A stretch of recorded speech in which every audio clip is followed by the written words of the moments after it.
Hello everyone. In this video, we're going to discuss about the next asymptotic notation, that is big omega notation. So in this big omega notation, so before going to this big omega, so I'd like to tell about some of the example for big O notation.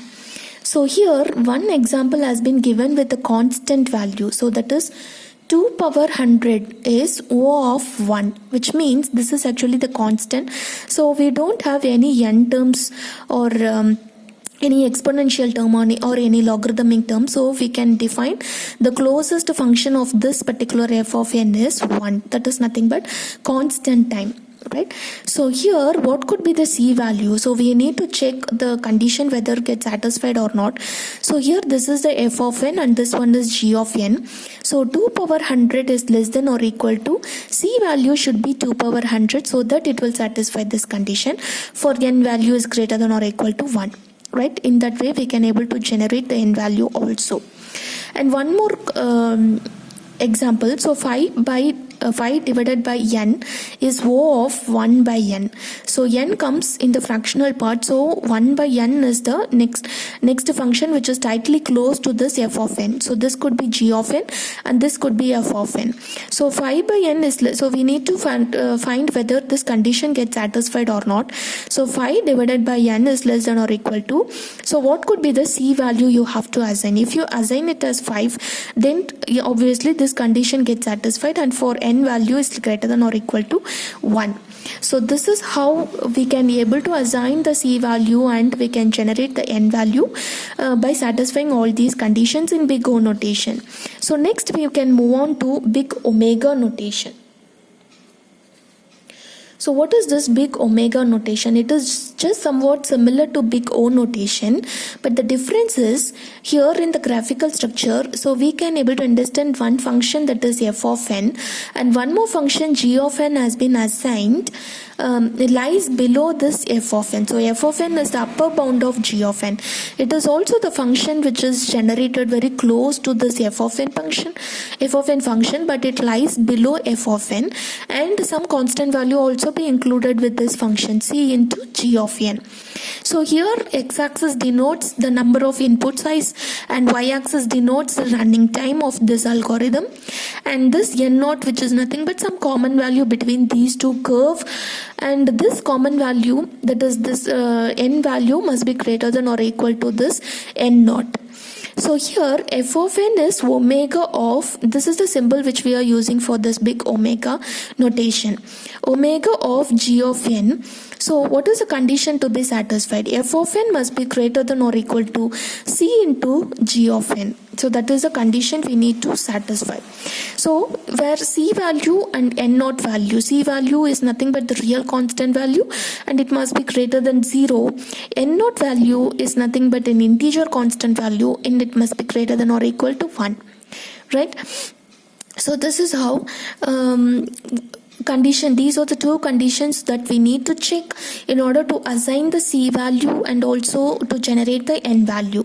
So in the given example, 3 log n plus log into log n is omega of log n. So this will be considered as a f of n function and this will be considered as a g of n function. If it is so, what is the condition to be satisfied?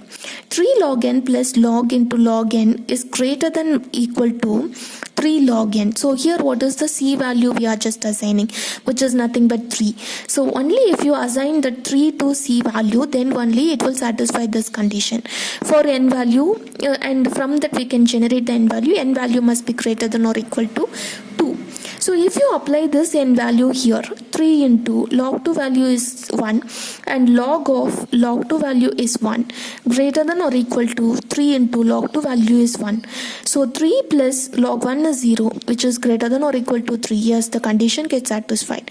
So we can assign the minimal value of C is 3 and for n value must be greater than or equal to 2. Right? So we can also define one more function, that is f of n equal to 3n plus 2, and what could be the g of n function, which is nothing but n. So here what is the condition to be satisfied? F of n value must be greater than or equal to C into g of n value. So here what could be the value of C if it is greater than? So 3n plus 2 is greater than C into n. So what could be the value of C? So 3n plus 2, we can assign some minimal value to C. If you assign 1, we can, then also this condition will get satisfied, right? So if you move any of this function to other side, so what happens here, it will become 2n. So 2 will be cancelled, and we can say n value is less than or equal to 1. Okay. So because why we are telling n value is less than, because this particular function is actually the upper bound of g of n. So we can say like this. So this is the minimal value we are getting for this to satisfy this condition. So we can say this is f of n is omega, big omega of g, c into g of n. I mean big omega of g of n. And the next one is big theta notation. The final notation, asymptotic notation, is big theta. So if you look at this graphical structure, we have as usual we have one function that is f of n. We need to generate two more functions which is very close to this f of n. One function lies above the f of n function and another function lies below this f of n function. So f of n will be upper bound of one function that is c2 into g of n, and f of n will be the lower bound of another function that is c1 into g of n. So these two functions will be differed based on the constant value whatever we are providing. Here it is c1 and here it is c2. So in that way we have to provide the constant value, and here n naught value is sum of the common point or this common value between any two functions, either f of n and c2 into g of n, otherwise f of n and c1 into g of n. So any of the two curves will be intersected and that point will be denoted as n naught, and this n naught is nothing but an integer constant, and n value must be greater than or equal to this n naught. So for this big theta notation, what is the condition to be satisfied? So here C1 into, so this is a symbol which we are using to represent big theta notation. If f of n is theta of g of n, then we can satisfy this condition. C1 into g of n, which is less than or equal to f of n, is less than or equal to C2 into g of n. So in that way we have to satisfy this condition. So C1 and C2 are the two real constant and their values must be greater than 0, and n value must be greater than or equal to n naught. Probably n naught value must be greater than or equal to 1. By satisfying all these conditions, so we can say big theta has been this is actually the representation of big theta notation. So we can also follow some of the values. We can take the same example. So 3n f of n is equal to 3n plus 2. So what happens here, C1 value into n is less than or equal to 3n plus 2, which is less than or equal to C2 into n. So what could be the value of C1 and the C2?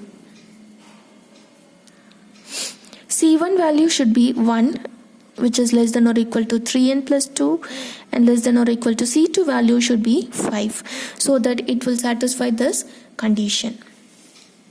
Right. So in this way we can able to, so for any values of n, so if you give n value as 1, then it will satisfy. So here it will become 1. So 1 is less than or equal to 3 plus 2, that is 5, which is less than or equal to 5. So it will satisfy these two conditions. So we can represent this in big theta notation. F of n is equal to big theta of g of n. So that for this particular function we can say big theta of n. So this notation is used for representing the average case analysis. So average case analysis is the probability distribution of best case and the worst case analysis. So we cannot give the actual value for representing the average case analysis. So anywhere in the middle we can able to give the representation. Okay, thank you.